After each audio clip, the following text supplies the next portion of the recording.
तो चलिए भाइयों देखो, ये हमारे पास में क्या है, एक क्यूबिक इक्वेशन है y equal to X cube minus 4x। अब हम इसका ग्राफ कैसे बनाएंगे, है ना, ग्राफिकली या ज्योमेट्रिकली रिप्रेजेंट करके इसको देखते हैं। चलो, तो पहले हमको क्या बनानी है, टेबल बनानी है बड़े आराम से। यहाँ x, यहाँ y, चलो कुछ कुछ वैल्यू ले लेंगे हम। आप फ्री हो, बिल्कुल जीरो लो, पॉजिटिव लो, नेगेटिव लो, कोई आपको रोक नहीं रहा, आप टोटली फ्री हो। बस इतना ध्यान रखना, ऐसी कोई वैल्यू मत लेना कि y की वैल्यू बहुत बड़ी आ जाए, कोई मतलब नहीं है, फिर उसका ग्राफ पे हम प्लॉट ही नहीं कर पाएंगे। चलिए, तो मैं पहले जीरो मान के चलता हूँ। रखो भाई, x की जगह पे इसी इक्वेशन में जीरो रखोगे तो y की वैल्यू क्या बनेगी भाई, जीरो। x की जगह 1 रखो, इस इक्वेशन में 1 रखो, 1 का क्यूब करोगे 1, माइनस 4 इंटू 1 यानी माइनस 4 बनेगा। तो 1 माइनस 4 क्या आएगा भाई हमारा, माइनस का 3 आ जाएगा। चलिए 2 रख के देखते हैं हम, 2 रखा है, 2 रखो, 2 का क्यूब करोगे तो कितना आएगा, 8। कितना आएगा, 8, और यहाँ 2 रखोगे तो ये बनेगा माइनस 8, क्या आएगा भाई, 0 आएगा। देखो मुझे यहीं से पता चल रहा है, y 0 आ गया, y 0 आता ही पता चल जाता है ये वैल्यू और ये वैल्यू क्या है, जीरोज। क्या है भाई, जीरोज। चलो 3 रख के देखते हैं क्या होता है, 3 रखते हैं, 3 का क्यूब करोगे कितना बनेगा भाई, 27, माइनस 3 रखोगे तो कितना बनेगा, 12, और 27 माइनस 12 करोगे तो कितना बनेगा भाई, 15। अरे ये तो ज्यादा बड़ा हो गया है ना, ज्यादा बड़ा हो गया, तो इग्नोर मारो, मत लो, क्योंकि ग्राफ पेपर की एक लिमिट होती है ना, उसमें बहुत ज्यादा लाइन नहीं रहती है कि भाई हम खींचते जाएंगे, वो लिमिटेड इतना छोटा सा पेपर होता है, उसमें कहाँ 15 लेके जाओगे अभी तुम, तो 3 को इग्नोर मार दो, छोड़ो, नहीं लेते हैं। अब नेगेटिव ले लेते हैं, फिर क्या करेंगे, -1 लेके देखते हैं क्या होता है। चलिए -1 ले लो, रखो भाई, -1 का क्यूब करोगे क्या आएगा, -1 आएगा। यहाँ -1 रखोगे तो माइनस इंटू माइनस प्लस, और ये बनेगा प्लस का 4, और प्लस 4 -1 क्या आएगा भैया, 3 आएगा। ठीक है, चलिए -2 लेके देखते हैं क्या होता है, -2 लो, 2 लो, तो -2 का क्यूब करोगे क्या आएगा, -8, और यहाँ पे -2 रखोगे तो -2 इंटू -4 क्या बनेगा, प्लस का 8 बनेगा, और ये क्या हो गया, 0। देखो 3 जीरो आ गई ना, आ गई 3 जीरो, पता चल गया, मुझे तो पता चल गया, दिख गया भाई मुझे। देखो ये 0 आई, ये 0 आई, ये 0 आई, इसका मतलब ये वैल्यू और ये वैल्यू और ये वैल्यू, ये तीनों वैल्यू क्या है, जीरोज हैं।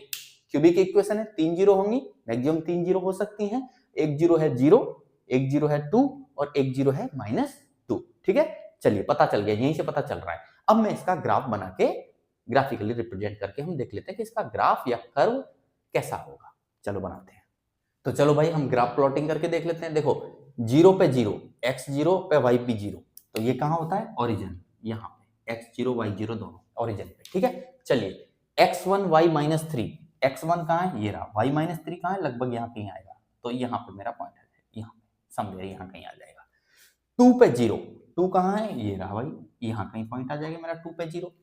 -1 पे 3, ये रहा -1, 3 मतलब ऊपर चले जाओ भाई, -1 पे 3 समवेयर यहाँ कहीं आ जाएगा। -2 पे 0, ये रहा -2 पे 0 भाई, यहाँ कहीं आ जाएगा। अब आप समझ पा रहे हो, आप ग्राफ कैसे जाएगा, हैं, देखिए कैसे जाना चाहिए। मिलाओ भाई, मिलाओ, पॉइंट्स को मिलाओ। आपने ये पॉइंट को यहाँ मिलाया, फिर यहाँ, फिर यहाँ, और फिर यहाँ।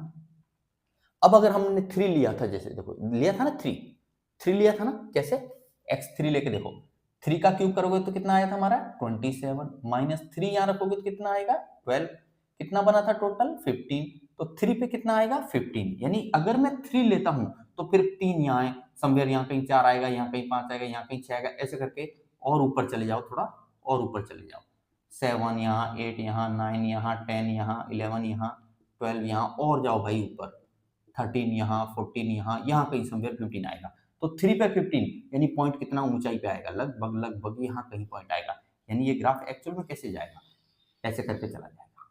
ठीक है, मान लेते हैं यहाँ पे, तो ऐसे करके चला जाएगा। और सेम अगर मैंने -3 लिया होता, सोचो -3 लिया होता तो क्या बनता, -3 का क्यूब करो तो कितना बनेगा, -27, यहाँ -3 रखेंगे तो माइनस इंटू माइनस क्या हो जाएगा, प्लस, और ये क्या बनेगा, 12, क्या बनेगा, इक्वल टू -15 बनेगा भाई। तो माइनस, तो यहाँ पे कहीं पे क्या आएगा, -3, और -15 कहाँ आएगा, बहुत कहीं नीचे आएगा, मान लो यहाँ कहीं -15 है, मान लेते हैं थोड़ी देर के लिए, यहाँ हमारे क्या है, -15 है। तो ये ग्राफ कैसे जाएगा, ये ग्राफ ऐसे जाएगा। तो आप समझ में आए, ग्राफ ऐसे जा रहा है। ठीक है गाइस, तो ज़्यादा बड़ी वैल्यू नहीं लेनी है, क्योंकि हमारा ग्राफ क्या बहुत ऊपर चला जाता है, बहुत नीचे चला जाता है। इसलिए इग्नोर करते हैं हम कि y की वैल्यू बहुत ज़्यादा बड़ी न आए, ठीक है? लेकिन अगर ग्राफ को अच्छे से समझना है तो आपके बेहतर समझ के लिए आप एक और थोड़ा बड़ा ले लो, इधर बड़ा ले लो, ये थोड़ा लंबा आएगा, ये थोड़ा ऊंचाई पे आएगा, तो आपको समझ में आ जाएगा कि आपका ग्राफ कैसे जा रहा है।